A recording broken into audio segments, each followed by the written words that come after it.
What's up, Digilogue fam? It's Felicia here. I have the distinct pleasure of sitting with rapper and CEO of GCE, the label, Cheeno Ghee, for our Artists to Watch Class of 2021 series. Thank you so much for being here and welcome. It's a pleasure. Thank you. That is a lovely, lovely introduction. I'm glad we finally crossed paths. Awesome, dope. So for starters, I want to congratulate you on your most recent project, To Whomever It Concerns. Thank you. It's awesome. I'm not just saying that. I've listened to it over and over again. Thank you. It seems as though a lot of passion, emotion, and conviction went into this work. What was the inspiration behind it, and why was now the time to release it? To Whomever Concerns was it's actually my second project. And it's been about 2 years. My first project was released in 2018. So for people that care, it was critical that I put something out this year. 2 years is a long time to wait for your favorite artist to do something. At the top of 2020, my plans were very different. Pandemic hit and shifted a lot of things. But within the music, but then also like in my relationships. So the theme of the project is kind of like if the shoe fits, just based off of where a lot of my relationships went and are were leading up to the release of the project. Lots of disappointment, but also lots of accomplishments. As many no's as I got yeses this year. A lot of new connections. This virtual thing made it so I could talk to and connect with people that I probably wouldn't have had it not happened. It's a roughly 40-minute project, 10 songs, 10 producers, including Karate, who's on my label, a female producer. And that may not sound crazy to you, but like to people that have like a set, production, for me to go and just pull 10 producers whom I know personally and not, it looks kind of funny. It's like, well, how's this gonna sound? You got 10 different sounds. So to be able to have something that's cohesive, knowing, what the process was of selecting the producers, just speaks to where I think that I am, who I think that I am, musically. And right now it's doing pretty well. It's only been out a little bit over a month. Yeah. We're in December. So yeah, about to hit that 2-month mark on the 10th. But I had to get it out. And it's awesome. And, it's actually surprising that you say it's from 10 different producers, because it was very creative. So what's your favorite on the album and why? Ooh. Oh. So, okay. So I currently, I've been more drawn toward Savoir Faire, which is the 9th song on there, produced by NK Music. And the reason for that is because where I'm at right now, that was a track that got the first video production, the first music video. And just all the brain work and power that went into that project, outside of just audibly, for us to put something that was visually, that did the song justice, was like everything to me. We made it based off of Allen Iverson, who is one of my favorite players of all time. And it's kind of like a play on it, because that's who I feel like sometimes in the music industry. He came in under certain circumstances, certain adversities that I probably have in a much different way, but being a woman, queer, label head, as well as an artist, as well as independent, it's just a lot of odds against me. But I'm able to like talk myself up throughout that record. And yeah, that's my song. Yeah, I like that song too. Thank you. You have been recognized by some greats in the music industry already, Meek Mill, Rhapsody, just to name a few. What are the qualities that you think set you apart from other up and coming artists? I don't know. I would say because I don't have a massive reach. So if you find me, I believe that, I don't know. I don't know how it feels to them, but to me, for like Rhapsody, for example, to find me when I'm now in North Carolina, where she's from and based, that just feels kind of divine, right? The type of music and the way that I rap, I feel like I would be kind of in the same category as a Meek Mill. So to me, that seems like if it goes somewhere, that's a divine thing.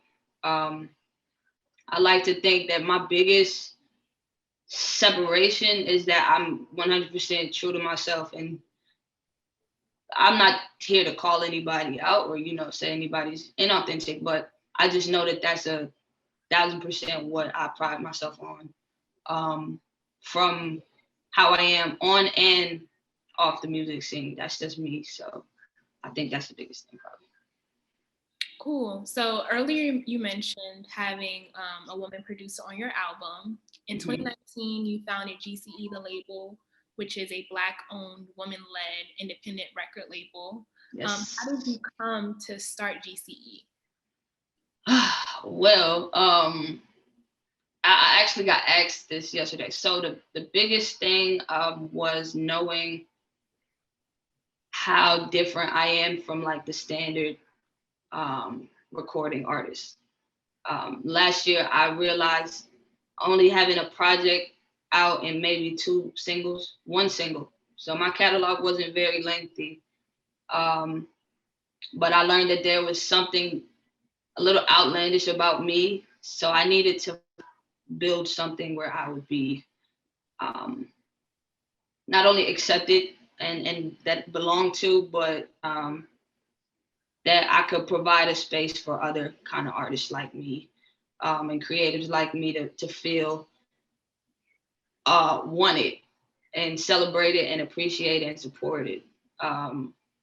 A big part of it being woman-led right now is just that's who I've had to rely on for the last year. It's women, and the attention to detail and the tedious things that we're able to really hone in on and just create masterpiece after masterpiece. So GCE, it's not to say the boys are excluded. I get a lot of guys that are like, yo, I would sign with you. Like, what do we have to do? Da, da, da. And at this point, it's just, you got to outwork these females. That's just what it's been. But I find a lot of comfort in knowing that even though we represent the females and the Black creatives, there are people outside of that umbrella that, pay attention to us, support us, and would even like to be a part of. Right. And that's something that you don't see often. You don't see right an all women record label. So that's just amazing. Right. Thank you.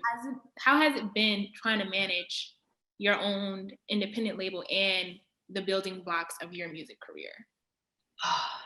It's tough because I'm having to wear. The thing about an independent label or an independent anything is you it's inevitable that you're gonna wear multiple hats at a time. So I was already anticipating. I've been my own PR, my own manager, my own everything thus far, except for a short period of time where I had my A&R playing my management just to give me some time away from the keyboard. But it's difficult when you have to turn on the artist and kind of tend to the music specifically and the fan base specifically. When I was promoting my project, I think I did a little bit over a month of planned marketing and promotion for my project. That was more Instagram than I saw all year. I don't like to be on social media like that, but it was required of me to build that bridge so people would cross it when my album came out. Now that the album's out, I'm able to focus on my other artists and the labels network and kind of but my album gives us that credibility. You see what we can, what we're capable of. So you'll do business with us and et cetera, et cetera. Yeah. So being that you are a CEO of your own label, is there anything that you would change about the music industry, and what would it be? A lot. I'm saying a lot as somebody that hasn't even had a formal introduction. So I can only imagine, what a Diddy feels like. But for me, just based on what I'm seeing, it would definitely align with what everyone else is saying. Like, you want to kind of push for that creative freedom for your talent.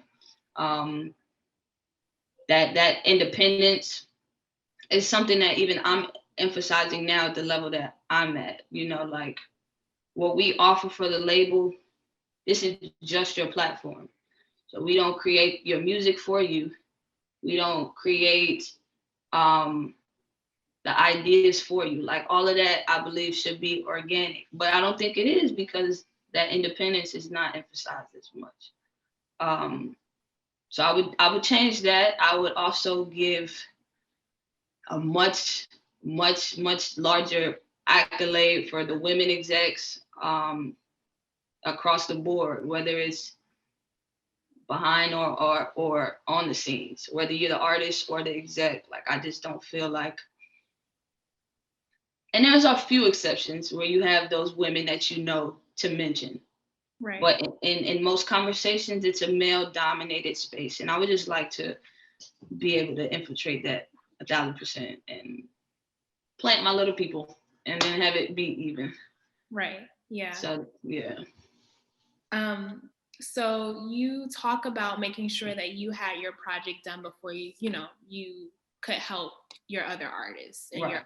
your teammates, right? So Right. you are most known for your introspective bars, your flow, Right. and your spirituality.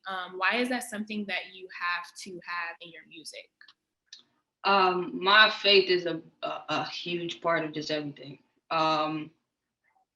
I don't remember when, I think it was in 2017. So this is before my project, and a little bit after I got baptized. I took on the name of the Godchild, and I was just calling myself that. Mm-hmm. It became something that people gravitated towards, and I built up a rapport with people just off the strength of me having the faith that I have. It's essential because I can't operate outside of my faith in the way that I do. It wouldn't be authentic, and this is another reason for the label. Sometimes they'll try to separate the two as if it's not one. So I have to be allowed to do that. As far as the wordplay and the lyricism, I can't escape it. Sometimes there are certain moments that call for lighter lyrics, and in that sense, I'm able to deliver. I did a song last year called Off the Strength, and it was not intended to bar you to death or be too much of anything, but if you listen to the words, like, I'm reflecting on 2 school shootings within a 10-mile radius of where I actually live. Yeah. So it's and to this day, that's still my most known song. That's my world renowned record right now. And it's because they say the beat is so playful and it's fun. The hook is catchy. But I never lost the essence. It's still much so about my faith, about my love for humanity, and just about, I don't know, just existing a certain way. But people got lost in the beat, and that's on them. I don't know. Right. They can take it how they want to. Exactly. As long as they're, nodding their head, Exactly. However they So when we talk about women in music, we know that women have always been played a prominent role in hip hop for as long as we know. But Yes. Most recently, in the, I guess, 2 to 3 years, we've seen more women enter the hip hop space and willing to take on that challenge of being a woman in hip hop. Right. What are the challenges you face as a female rapper? The first obvious one, I'm no Nicki, right? So when you look at me, it's a difference. I exude one thing first, I think. And so far it hasn't, hindered me too much. If anything, I'm able to step in a room and kind of, and this is no arrogance, this is just based off of my experience, but I'm able to enter space and either intimidate or invite both men and women. And it's even.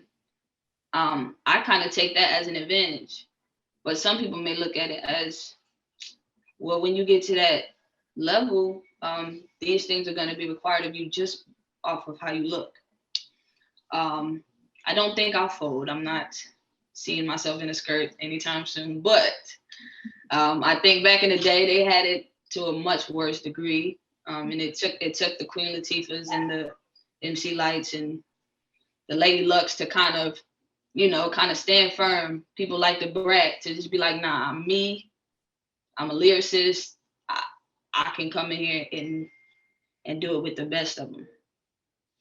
So that's just been me. It's just me kind of anticipating what the biggest talk is, which is if you're not selling the sex and you're not feeding into this image, then you won't succeed. And I just disagree. Right. And so you talked about the advantage of appealing both to men and women, right? Mm-hmm. You also have the advantage. I know that you spent a lot of your upbringing in both Brooklyn and Atlanta, right? Right. What impact has that had on your sound? Oh, I love answering this question. So, I mean, I don't know. I feel like I got the best of both worlds. And my mom spent a short time in Cali, so I almost had that West Coast flavor, but I missed it a little bit. I think from New York, there's just a certain kind of seriousness that I just naturally bring to my work and most things that I approach. There's a level of, I don't know, that's just where I pay a lot of my, I do a lot of my studies of the culture, the Jay-Z's, the Puffies, the B.I.G.'s, Prodigies, Mobb Deep, like that list is extensive. So I just have a lot to include and to reference. As for Atlanta, I was growing up around the time and around when, I don't even know what to call that sound anymore because it changes every 2 years. But when Future and Young Thug and Gucci Mane, like when all of them was getting hot, when the South was really re-entering back into the top space of music, I was there. And of course, you have the old guys. Andre 3000 is one of my favorite rappers ever, and so I have that to reference back to. So it's just a great blend of flavor and seriousness in it.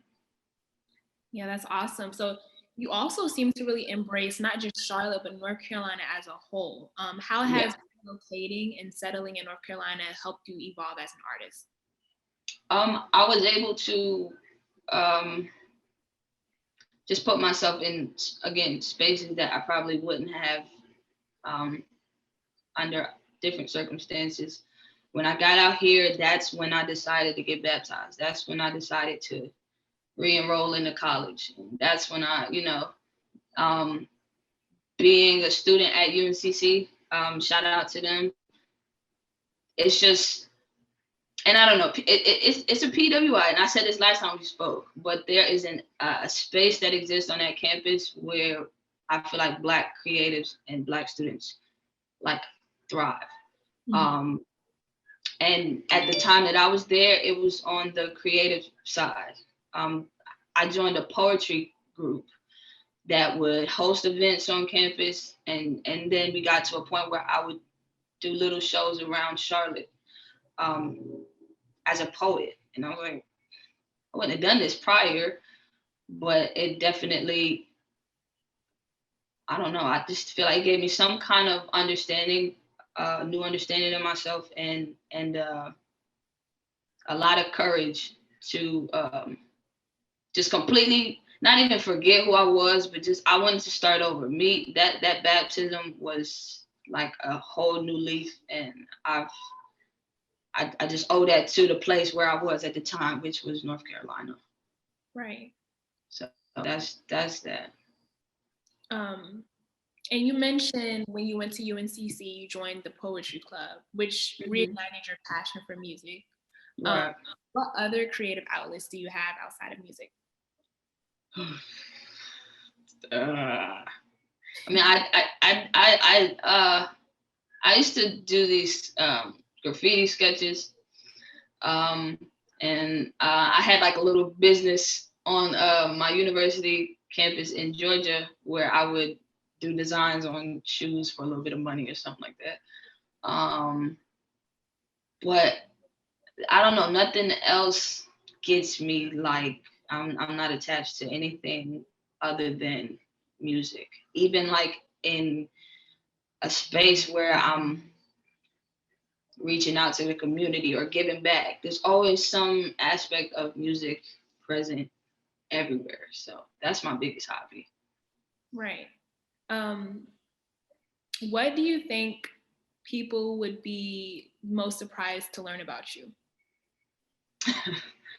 I think, oh man, probably that there is a side of me that exists that sometimes can only tolerate. This is it's not embarrassing. It's just outlandish. Sometimes my playlist looks a lot different. So if it's just me, I'll go back to like 70s rock. I was really kind of emo in middle school, down to the bang and everything. Everybody was. So I had I don't know if you're familiar with a band called Paramore. Paramore and Miley Cyrus got me through it. And to this day, I am like the biggest Miley Cyrus fan that exists. Wow. That's actually surprising. I'm surprised. Really? Okay, good. See, I thought it was. I was like, shit, Cheeno don't listen to Miley. I know I love Miley Cyrus.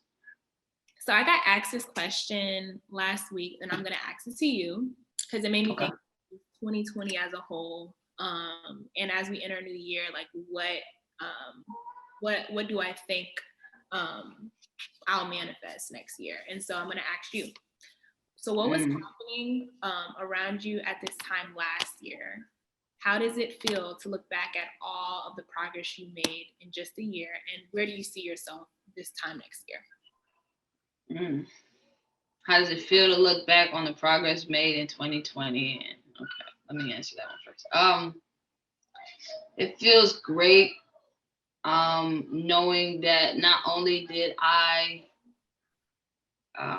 do it myself, and that not only do I know that I do it, but now everybody that has access to my project knows and can tap into that whole journey with me. Like I said, at the top of the year, I had much different expectations. A bunch of different things in line that I thought were going to be my accelerators.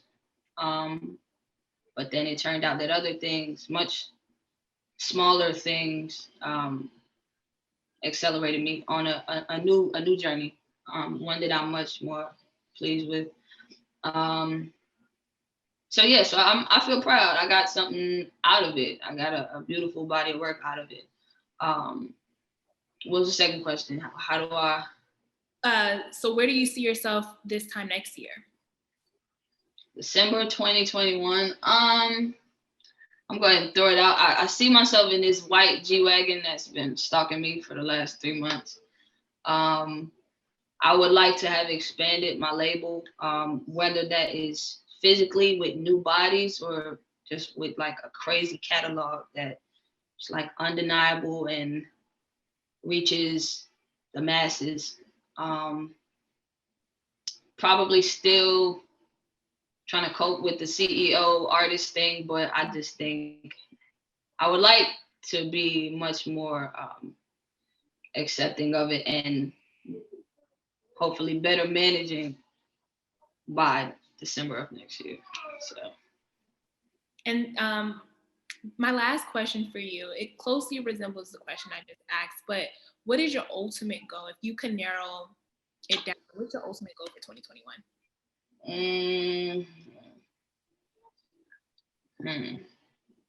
I think it all ties into like the empire, which GCE is a part of, which I'm a part of, my loved ones are a part of. I would just like for it to those things to simultaneously elevate and be at like the ultimate level of just abundant living, all things good. That's, I don't know. I'm not a money fiend, but I'll take a bag or 10 and just be on my way. I don't blame you for that. Well, the Digilogue supports you. Thank you. We can't wait to see what you do in the future. And we just really appreciate you sitting down with us today and just sharing your story and just making us aware of what you're working on. So I appreciate you. Thank you, guys. I appreciate the platform and the time to be able to share my story with y'all.